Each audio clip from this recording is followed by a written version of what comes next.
Hello, this is wmpyr.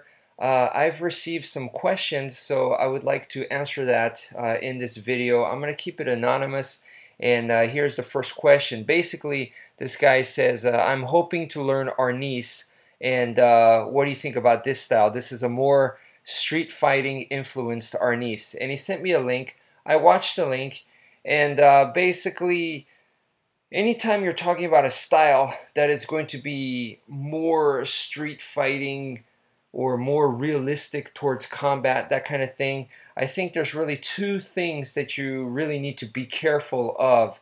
The first thing is that because the people that are practicing this kind of style, because it's more street, because it's more combat, because it's more fighting, whatever, it's easy to develop the kind of attitude that your style is going to be better than some other style, that this style is more realistic, this style is more for the street, therefore this style is more truthful, or that kind of perspective. So basically you develop like a superiority complex.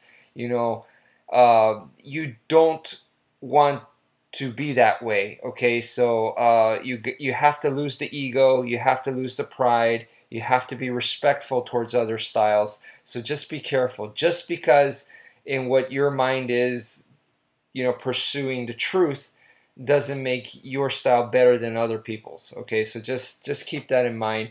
And then the other thing you have to be careful of is if you are training more realistically, more combative, injury, the possibility of injury increases. If you are going full contact and stuff like that, then definitely the possibility of injury increases, and that's not professional. If you train hard and you're getting injured and stuff, that's not a good thing. So injury is the biggest enemy of training. So just be careful of those two.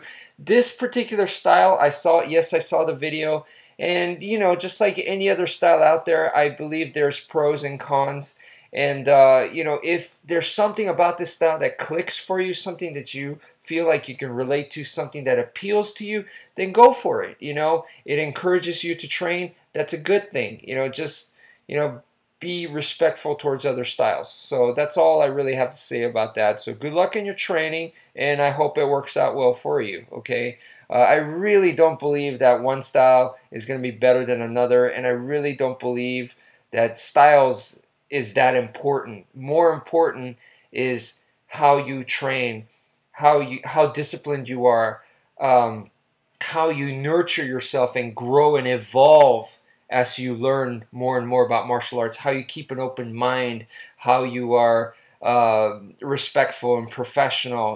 Those kinds of things is way more important to me than what style. All right, so okay, the next question is basically, this is kind of a crazy question I got. This dude, from my understanding, with his buddies went to a bar, and then they got attacked by a group where one of his buddies ended up getting choked like this, slammed against the wall and lifted up, and then another guy got a cord wrapped around his neck and he was choked like that. Man, that's an intense situation. The most logical answer I could say is probably don't go to this bar. This is really messed up.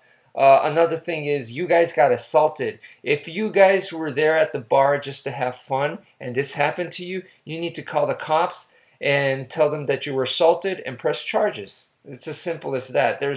You shouldn't be thinking, oh, we're gonna fight these guys. I'm not saying that that's what you said to me, but I'm just saying it should not be about fighting. You know what I mean? So it's not a gang fight. I don't want to encourage that. But maybe, I don't know details, and maybe there's plenty of people, sadly, in the world right now that could be bullied or assaulted, or maybe there's a drunk alcoholic bastard that comes home and he abuses his kids, chokes them, and does the same to his wife and stuff like that. So for people like that, my recommendation is, honestly, I'd have to say, like, go take 6 months of Brazilian Jiu-Jitsu and then go take 6 months of MMA class. And that's, like, honestly the best advice I could give you. Another thing I could say is to train in weapon styles and stuff like that, But now you're talking about war, and that's very not recommended. You know what I mean? The best thing is to avoid all that. And the reason why I am saying to do this kind of training, to go take BJJ, go take MMA and stuff like that, instead of showing an actual technique, is because I don't believe that showing a technique is the answer to this kind of situation.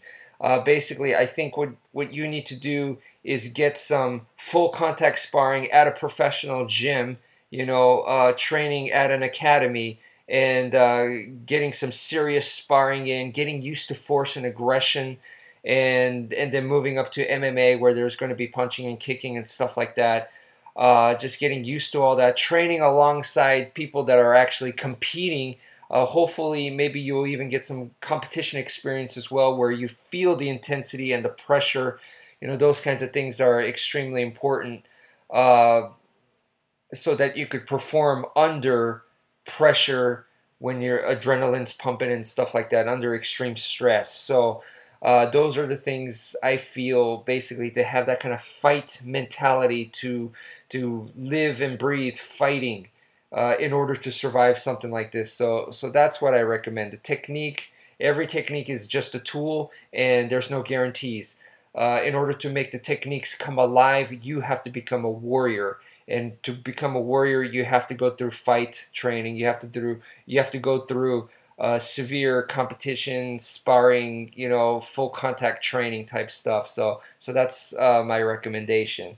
So anyway, thank you for listening, and take care, folks.